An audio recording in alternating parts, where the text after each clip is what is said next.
My channel भूगोल अध्ययन पीठ। भूगोल अध्ययन पीठ पे आज तुमको सबको स्वागतम। ठीक है।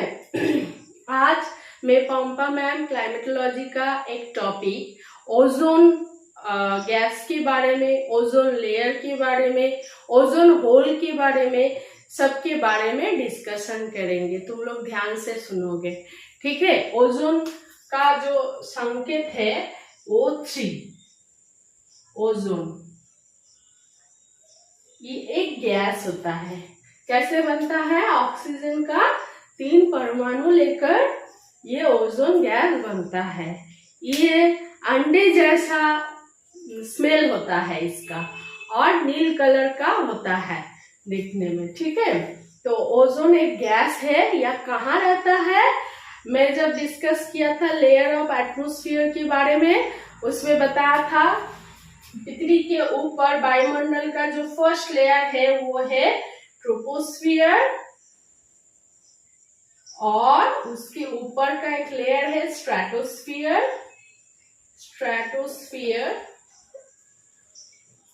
ये स्ट्रेटोस्फियर के ऊपर ओजोन का ऐसे घनत्व होता है, मोटा करके थिकनेस ज्यादा, ऐसे घनत्व होता है। इस लेयर में O3 ज्यादा रहता है। इस लेयर को कहते हैं ओजोनोस्फियर। ये लगभग यहाँ से 18 से लेकर 50 किलोमीटर तक होता है, और ये 15 किलोमीटर के नीचे तक ये विस्तृत रहता है ये लेयर। ठीक है। ये आसमान में इस ओजोन गैस को डॉप्सन यूनिट में मापा जा सकता है। डॉप्सन यूनिट में मापा जा सकता है। ठीक है। विभिन्न अंचल, पृथ्वी का विभिन्न अंचल है। भूमध्य रेखीय अंचल है, उष्ण कटिबंधीय अंचल है, शीतोष्ण कटिबंधीय अंचल है, ध्रुवीय अंचल है। तो विभिन्न जगह में विभिन्न तरह का इसका घनत्व हो सकता है। भूमध्य रेखीय अंचल में इसका घनत्व सबसे कम होता है, 250 डॉप्सन यूनिट में हो सकता है। ठीक है। सबसे कम होता है भूमध्य रेखीय अंचल में।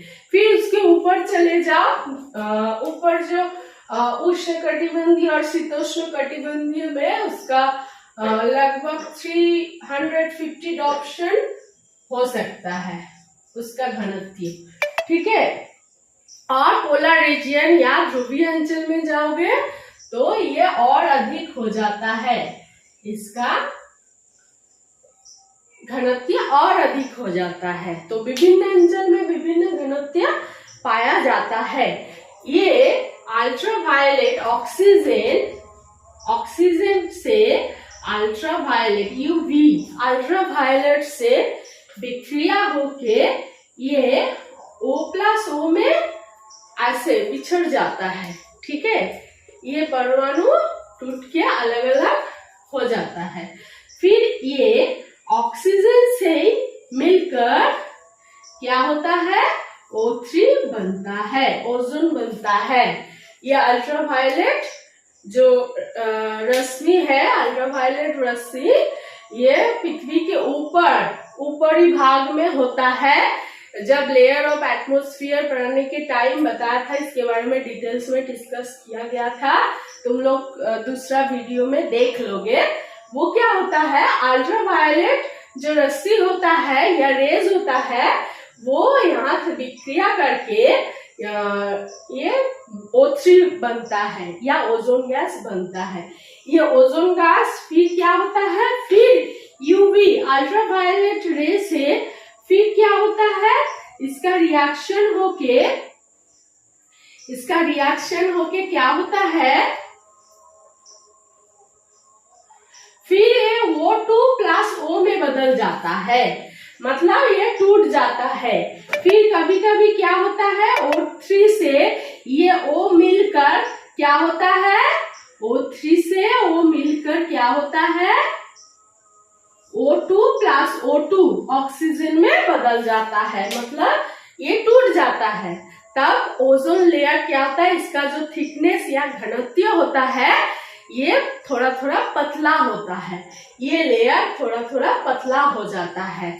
तो विभिन्न वैज्ञानिकों ने देखा कि अंटार्कटिक महादेशों में विभिन्न टाइम पे, जैसे 1980, 1990 इस ईस्वी में क्या होता है, धीरे धीरे इसका जो थिकनेस है ये बदल रहा है। ठीक है, ये 200 ऑप्शन से निकल के अभी 90 ऑप्शन में आ गया है धीरे धीरे। ठीक है, ये हुआ 1993 में। ये देखा कि अंटार्कटिका जो साउथ पोल में होता है, ठीक है, दक्षिण के जो ध्रुवीय अंचल है उस अंचल में इसका जो लेयर है ये पतला हो गया है। तो पतला होने के कारण क्या होता है, ओजोन का ऊपरी भाग से, इस लेयर से ये जो अल्ट्रावायलेट रेज है ये पृथ्वी में चला आ रहा है। ये हमारे लिए, मनुष्य जीवन के लिए बहुत हानिकारक है, क्योंकि ये पृथ्वी में आकर विभिन्न तरह का डिजीज बनाते हैं, जैसे स्किन कैंसर होता है, आंखों का विभिन्न बीमारी हो सकता है, प्रोडक्शन के लिए विभिन्न क्या बोलते हैं, रोक देते हैं, प्रोडक्शन रोक देते हैं, विभिन्न तरह का हो सकता है, पेड़ पौधा का हो सकता है, मनुष्य जीवन का हो सकता है, एनिमल, विभिन्न तरह का एनिमल्स का। तो ये बहुत ही हानिकारक है और इसके कारण एसिड रेन भी हो सकता है, क्योंकि क्लोरीन अलग होके ये CFC, क्लोरोफ्लोरोकार्बन, जहाँ रेफ्रिजरेटर होता है, एयर कंडीशन होता है, वहां से जो निकलता है CFC गैस, वो भी क्या होता है, CFC, ये क्या होता है, क्लोरीन अलग करके क्लोरीन बना देते हैं। ठीक है, CFC ये बना के ऑक्सीजन और क्लोरीन अलग हो जाता है और होकर ये क्या होता है, इससे ओजोन लेयर नष्ट हो जाता है, माने ओजोन लेयर का जो थिकनेस है ये पतला हो जाता है। तो आज का जो क्लाइमेटोलॉजी है, माने ग्लोबल वार्मिंग हो रहा है, वो भी इसी का एक कारण हो सकता है। ठीक है, एसिड रेन जो हो रहा है वो भी इसी का एक कारण हो सकता है। इसको कम करने के लिए एक प्रोटोकॉल बनाया गया था 1987 ईस्वी में, उसका नाम है मॉन्ट्रियल प्रोटोकॉल।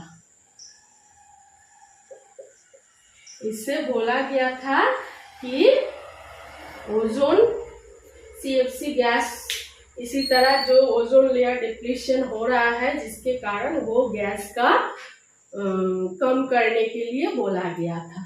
तो ये हुआ ओजोन लेयर के बारे में, ओजोन होल के बारे में डिस्कशन। अगर ये वीडियो अच्छा लगे तो तुम लोग लाइक, शेयर और सब्सक्राइब कर देना। Thank you.